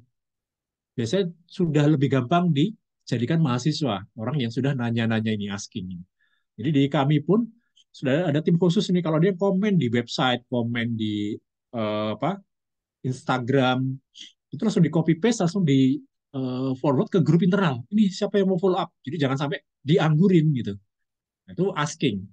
Nah, setelah mereka yakin, nanya-nanya, dapat informasi, kita hubungi langsung dan yakin, baru mereka akan registrasi ke kampus kita. Dan terakhir, kalau mereka puas, maka mereka advocate, merekomendasikan ke yang lain. Sehingga salah satu cara marketing memang dengan memanfaatkan alumni. Karena alumni yang puas akan mau memberikan rekomendasi kepada customer-customer yang potensial berikutnya. Seperti itu Pak Murtado. Mudah-mudahan sudah bisa menjawab pertanyaan Bapak. Baik, terima kasih Pak Ardi atas jawabannya. Mungkin kita akan masuk ke pertanyaan kedua. Ini pertanyaan dari Bapak Nazarudin dari Universitas Iskandar Muda. Pertanyaannya adalah, untuk mengembangkan entrepreneurial marketing, salah satu faktor adalah kondisi pasar, strategi, dan kualitas tim. Ini tentunya berpengaruh dalam suksesnya penerapan entrepreneurial marketing. Nah, apa strategi yang bisa dilakukan untuk mengembangkan jiwa wirausaha dan keterampilan kewirausahaan di kampus di daerah Aceh? Silakan Mas Ardi. Baik, ini pertanyaan menarik juga Pak, karena kemarin pada saat di Bali juga ada pertanyaan yang sejenis. Jadi pertama, kalau kita bicara entrepreneurship, maka sebelum itu harus ada creativity dan innovation dulu, Pak Nazarudin. Jadi jangan sampai cuma modal entrepreneurship tadi kan, bisa lihat peluang dan sebagainya, tapi kita tidak punya produk yang inovatif. Akhirnya ketika produknya diluncurkan, sama aja dengan yang lain, gagal bersaing, akhirnya jadi malas lagi memulai bisnis. Sehingga tadi harus dimulai dulu dari creativity dan innovation. Apa problem yang ada di customer yang bisa kita jadikan solusi dalam bentuk produk. Kalau memang kita tidak bisa sendiri inovasinya, tadi kuncinya adalah dengan menggandeng mitra yang bisa punya solusi. Makanya kalau di grup-grup inkubator biasanya bukan individu, tapi tim. Karena biasanya perlu ada yang memang orang kreatif, yang tahu produk, yang tahu detail teknisnya. Misalnya, waktu itu kita undang ke kantor anak muda yang bikin parfum, Bapak Ibu. Itu ada orang kimianya yang bisa ngeracik parfum warna dan baunya pas itu kayak apa. Kan ada orang teknis yang kreatif dan inovatif. Tapi harus ada orang marketing yang bisa melihat entrepreneurship dan peluang ini jualnya kemana, lewat apa, dan seterusnya. Jadi pertama tadi Pak, harus ada mitra atau tim yang punya kreativitas dan inovasi. Nah, bagaimana peran kampus? Nah, ini satu kata yang sering diulang-ulang juga adalah dengan menyiapkan ekosistem. Ini sebenarnya PR tidak hanya kampus ya, PR pemerintah daerah, pemerintah pusat bahkan untuk mendukung perusahaan rintisan, entrepreneur yang mau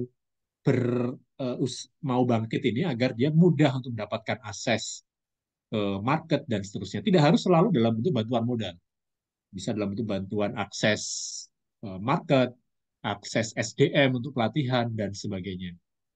Nah, ini ada satu pengalaman menarik kami ya, waktu kami membantu Politeknik Pembangunan Pertanian. Kalau tidak salah di Sumatera Utara juga ada ya, Polbangtan. Jadi itu nanti lulusannya, karena itu kan di bawah atau dibiayai Kementerian Pertanian ya, Bapak Ibu ya. Kita mikirnya kan, oh orang masuk ke situ, keluar-keluar kerja di Kementerian Pertanian. Nah mereka uniknya itu sekarang mengubah mindset tadi. Jadi mereka merebranding kampusnya bukan lagi untuk mencetak birokrat di sektor pertanian, tapi untuk mencetak profesional dan entrepreneur. Ya kan kampus yang terbiasa sangat birokratis, karena memang gratis ya, nah, Politeknik Pertanian itu ingin mencetak profesional dan entrepreneur. Nah ada satu kisah nyata, testimoni yang menurut saya menarik ya. Jadi waktu itu pada curhat dosen-dosennya, Pak ini kita sudah sering ya meluluskan karena mereka dapat beasiswa sejumlah tertentu untuk merintis bisnis. Tapi begitu lulus banyak yang nggak berbekas bisnisnya gitu. Dan dana habis sudah hilang. Akhirnya jadi profesional lagi, tidak jadi entrepreneur. Apakah masih perlu dilanjutkan program seperti ini? Jadi cuma nyicipin aja jadi entrepreneur selama beberapa semester, habis itu habis modal dan sebagainya, nggak tahan jadi entrepreneur, jadilah profesional, kerja di orang juga. Nah menariknya tapi kemudian pertanyaan ini dijawab oleh dosen yang lain.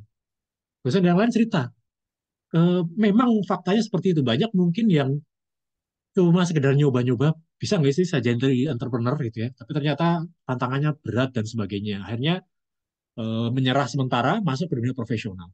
Tapi ternyata mereka temukan juga, banyak yang setelah masuk ke dunia profesional, ngicipin lagi kan, jadi karyawan, ternyata lebih enak jadi entrepreneur. Ya udah saya balik lagi untuk jadi entrepreneur. Jadi pengalaman mereka ketika merintis bisnis di kampus ternyata bermanfaat untuk mereka mengambil keputusan nanti di kemudian hari.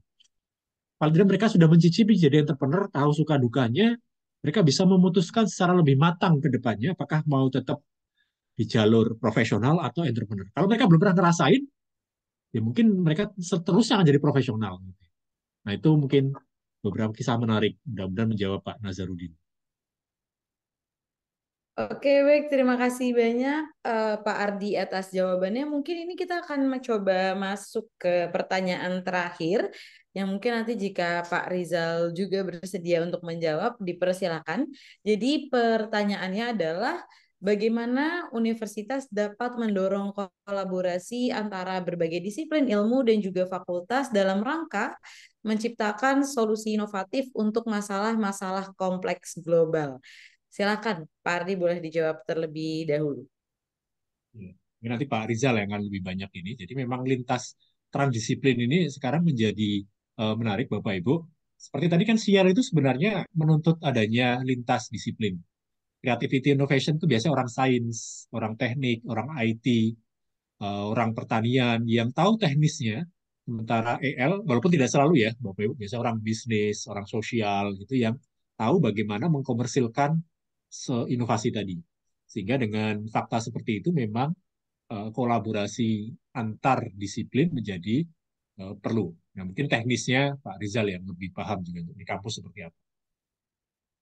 Terima kasih pertanyaannya. Selalu pada siapa yang naik tadi. Sekarang selain kolaborasi itu jadi kata kunci. Ya. Tidak ada lagi apa? Suara kecil. Ya, Ya, sorry, tadi Bang. sudah jelas, Pak. Sekarang sudah Oh, udah jelas. jelas. Baik, baik. Iya. Jadi kata kunci yang penting adalah kata kolaborasi. Jadi kampus kita kalau ingin kenal, harus ada sesuatu yang memang kita juga menunjukkan namanya inovasi dan kreativitas. Nah, kalau kita lihat sekarang kampus-kampus yang ada di Grafik 13 ini kan umumnya prodinya masih prodi yang tidak jauh beda dari yang sebelahnya. Nah, memang itu tidak mungkin kita buat 100%, tapi kita bisa buat penguatan. Seperti tadi disampaikan Pak Hermawan di depan dan juga Pak Adi ya, dan beberapa tahun plus ini menjadi menarik. Artinya konten juga bisa mempengaruhi pasar.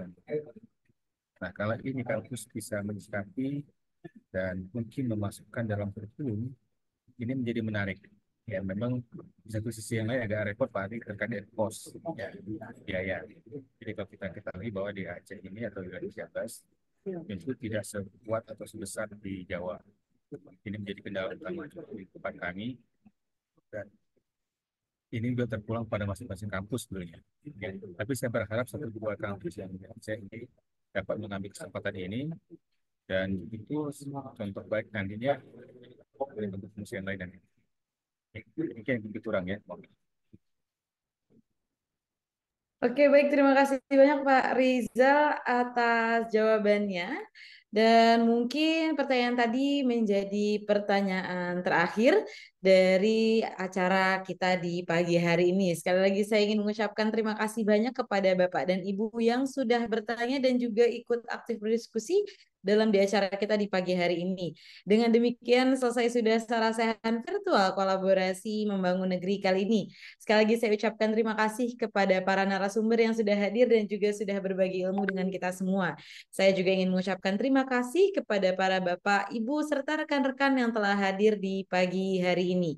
Bagi Bapak dan Ibu yang ingin mendapatkan e-certificate, silahkan langsung saja mengisi link absen yang sudah tertera di kolom chat Zoom. Saya Nadira Mahdiani beserta segenap kru yang bertugas pamit undur diri. Mohon maaf apabila ada salah-salah kata dan kekurangan. Stay safe, stay healthy, dan sampai jumpa.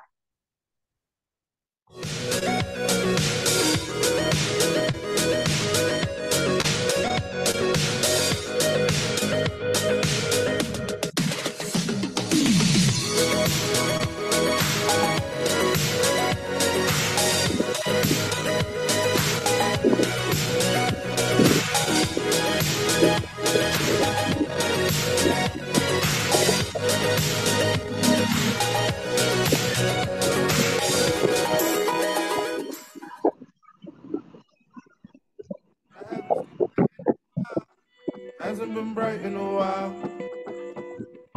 Risk.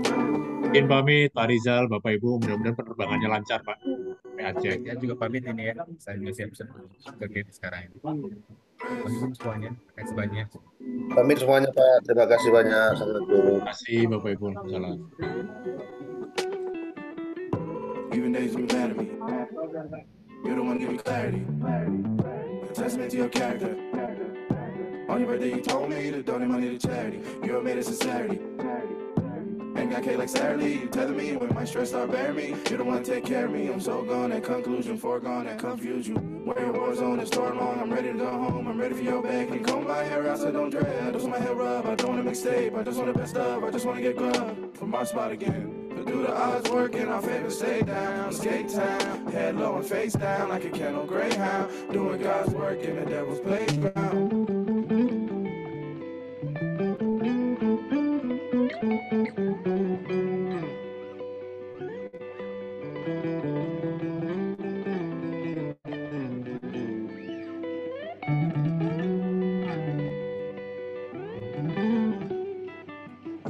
Risk. I never thought it'd be this. I'm jumping out of your arms. I land and fall in the pit. Is this what they